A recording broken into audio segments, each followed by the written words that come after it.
Good morning, friends. You guys are doing an awesome job reading. I loved watching your Seesaw videos yesterday of you reading one of your books to me. Nice job. Today, right now, we're going to go over some strategies for keeping track of longer books. You guys are in second grade, so your books are getting longer and longer. I know a lot of you are reading chapter books at home, and so we might need some strategies for keeping track or remembering what's going on and what's happening in our books. Okay? So sometimes we might mix up characters, or we're not paying attention and we just forget what we're reading, or maybe we get confused and we have a question. So these strategies that I'm going to go over are going to help us get back on track. So the first one, it says ask your same book partner for help. And I haven't gone over this one because we're at home and so we don't have book partners right now.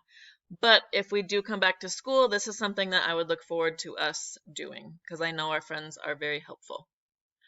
The second thing is determining what's important. So at the end of a page or at the end of a chapter, we can think, what happened? What was the most important event? We did this with the first 4 pages of Mercy Watson. I'm sorry, the first 4 chapters of Mercy Watson. So after every chapter, we asked ourselves, what was the most important part there? And I made some sticky notes to show the important parts.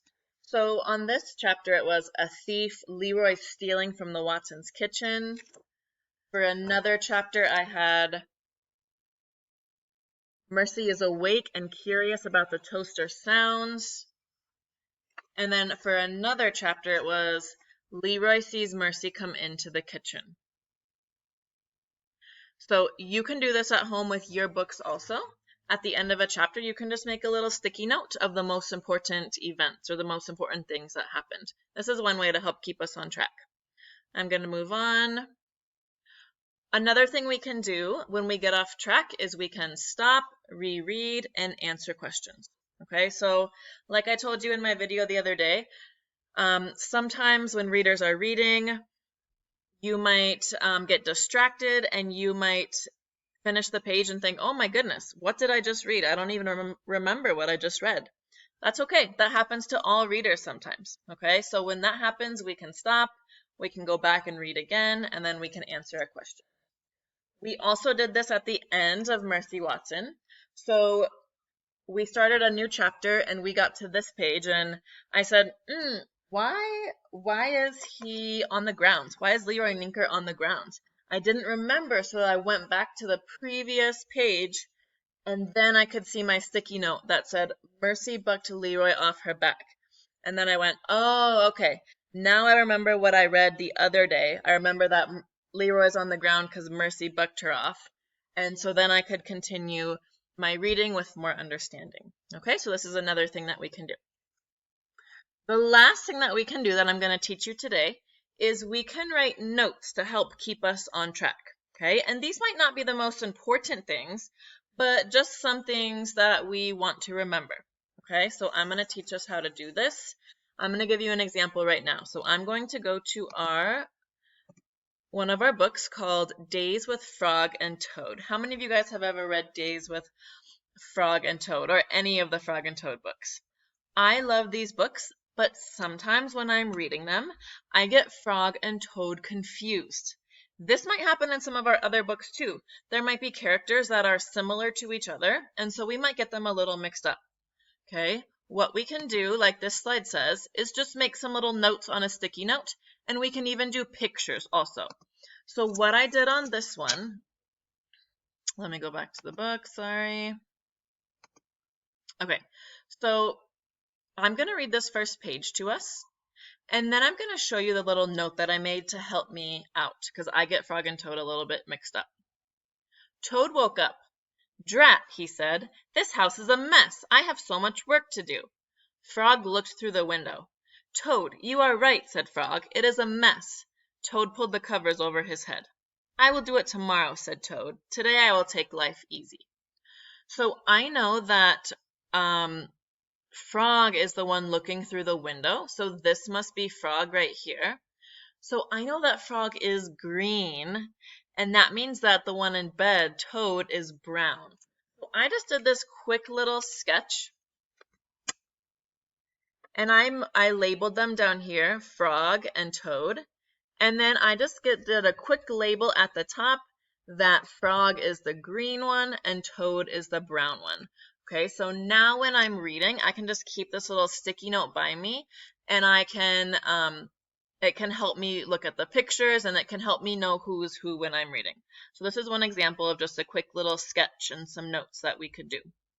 Okay, so another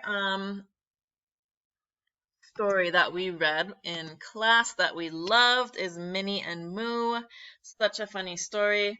So I'm going to read this page from Minnie and Moo. There's the first star. Let's make a wish, Moo. You first. Moo closed her eyes. Thumbs, she said. I wish for a nice pair of thumbs. Now, that's the end of the chapter, so before I go on to chapter 2 over here, I might stop and think, like, what happened in that chapter or on that page, okay? And I could, like the first strategy, I could write something. I could write, Moo wished for a pair of thumbs, or I could also do a quick little sketch. So I just did this one,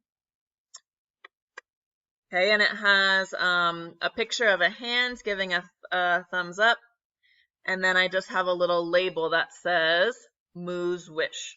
Okay, so I have a label here that says thumb, Moo's wish, and then a little star to show it was a wish. Okay, so this is just another little sticky note that I could add into my book as I'm reading, and then like the next day when I pick up the book to start to read it again, I would think, oh yeah, I know that Moo made a wish and she wished for thumbs. Okay, so these little pictures and notes that you put in your books as you're reading can help you to stay on track, to remember what's going on. One thing that I did yesterday was I made a little reading kit to help me as I was reading. So it says reading kit, and then I put this little hospital sign on it to show that this can help me in reading emergencies, like if I forget what I'm reading or if I get confused. So you can make one at home if you'd like. All I have is a plastic bag, and inside is a pencil and some sticky notes. Okay, I used pen for these sticky notes that I did, so if you'd rather use pen, you can throw a pen into your reading kit also. But yeah, this is all you need. On your sticky notes, remember that you can write important events at the end of your chapter or page. You can ask questions on your sticky notes, or you can do a little sketch to help you remember certain details that you think are important. Okay, and then you can just have this bag with you whenever you are reading and put sticky notes in your book as you're reading. Happy reading, friends. I will see you soon.